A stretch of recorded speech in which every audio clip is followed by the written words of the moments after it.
इस कहानी के पहले भाग में आपने देखा कि कैसे रति की शादी एक ऐसे घर में हो जाती है जहां उसकी सास सौतेली होती है और वो पूरे घर वालों को अपने इशारों पर नचाती है। रति छत से सूखे कपड़े उतार कर ले जा रही थी कि तभी उसकी नजर लक्ष्मी पर पड़ती है, जो किसी तरह चोरी से सुनील की अलमारी खोलने की कोशिश कर रही होती है। अरे, ये माँ जी को क्या हो गया? चोरों जैसे क्यों आप मेरी अलमारी खोल रही हैं माँ जी? आपको क्या चाहिए मुझे बताइए। अरे वाह, क्या चाहिए मुझे बताइए। अरे मैं इस घर की मालकिन हूँ, पूरा घर मेरे इशारों पर नाचता है और तुम्हें बताऊं कि मुझे क्या चाहिए? हट यहाँ से। और वो उसे जोर से धक्का देती है। जैसे ही लक्ष्मी रति को धक्का देती है, उसके सर पर चोट लग जाती है और वो बेहोश होकर गिर जाती है। रति के आसपास पूरा परिवार खड़ा रहता है।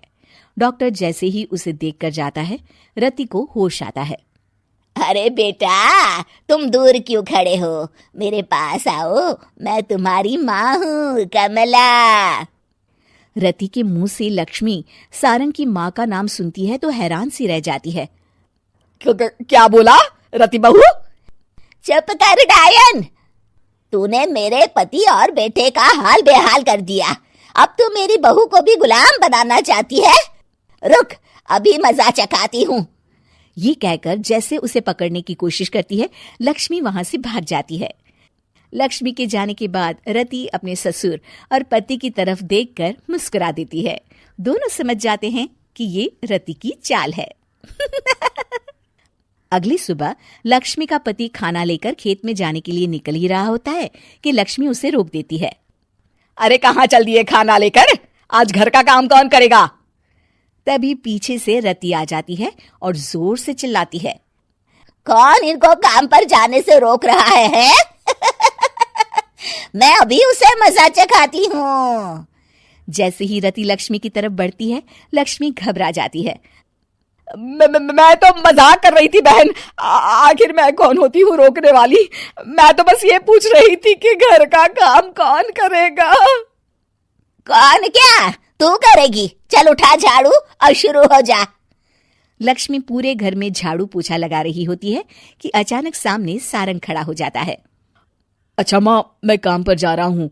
रति के मामा की फैक्ट्री है, मैं वहां आज से मैनेजर के तौर पर काम करूंगा। सैलरी भी अच्छी है।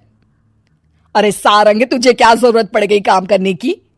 और बेटा, तू बाहर काम करेगा तो इस बड़े से घर को मैं कैसे संभालूंगी? अभी तो पूरा काम बाकी पड़ा है।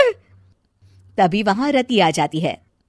अरे बेटा सारंग, जा, नौकरी पे जा रहा है ना, जा।